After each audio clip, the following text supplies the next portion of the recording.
G'day guys, we finally have the index for World Eaters in our hands, so let's have a look at what these blood-soaked maniacs can do in 10th edition Warhammer 40k. Look for the blood god.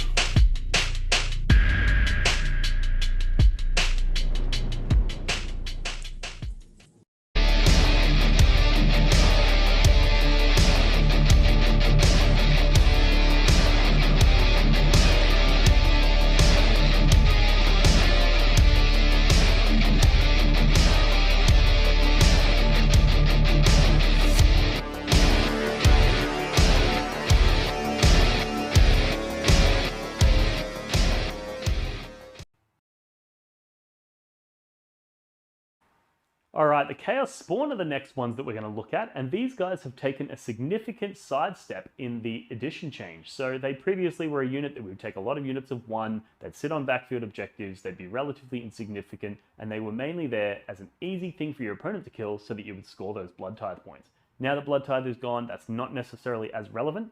However, these guys got some interesting stuff. Now you must take them in your unit of 2, you can't take them as 1, and you can't take them as 6. So they really do fill an interesting role where they're not cheap enough potentially to be that insignificant unit that holds backfield. You're going to want to get some value out of them, but you also can't make them big enough to know that you are definitely going to get that value. So that's really interesting. They also, their ability to regenerate wounds is now capped at D3 per phase. So instead of being able to go, cool, I took my damage, but then I just heal back to full health, now it's only a D3. So your opponent's going to be more likely to chew through you. That being said, one of the new things that they got was a 5-up Feel No Pain save, and then you can turn that into a 4-up using the Blessings of Khorne. And a 4-up Feel No Pain is actually really, really good, and it's quite rare in this edition. So having a 4-up Feel No Pain means that you're going to be shrugging off a lot more wounds than you previously would, and it also means that they're going to survive a little bit more than most people would expect. And I think a lot of people are going to underestimate the durability of the Chaos Spawn. They're going to send in something really insignificant, and they're just going to bounce off of it. And you're going to be left thinking, wow, my spawn are surviving stuff that they really shouldn't. And anytime you have that sort of disparity in expectations, where what they're expecting to do, they don't do, and it works out in your favor, and what you're expecting a unit to do, it exceeds in your favor, those are the sorts of situations where you can win games by going, you know what, I'm going to leverage the fact that my things are performing better than expected, and your things are performing worse than expected. And I think 2 Chaos Spawn on a backfield objective somewhere, out of line of sight, is actually going to be significantly more difficult to deal with than what your opponent is likely to invest into that. So I think Chaos Spawn are interesting. I definitely don't think they're going to be as popular as they were, but I think they've definitely still got a niche in lists. Let me know what you guys think of the Chaos Spawn. Do you think this is something that people are going to take? Do you plan to continue to take them? Or do you think you're going to lean into things like your Jackals as your backfield objective campers, who die easier, but they have some different abilities and some different utility that the Chaos Spawn no longer have.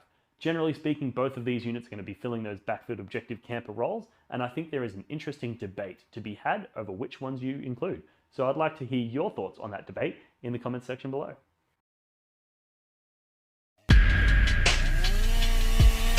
Look for the blood god.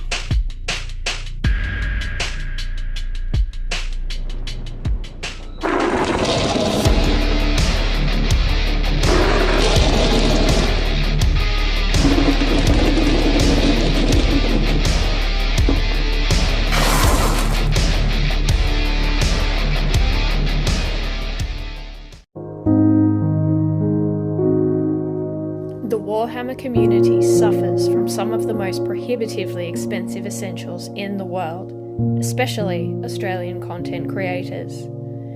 Every single day, Dean wants to create content, but he can't.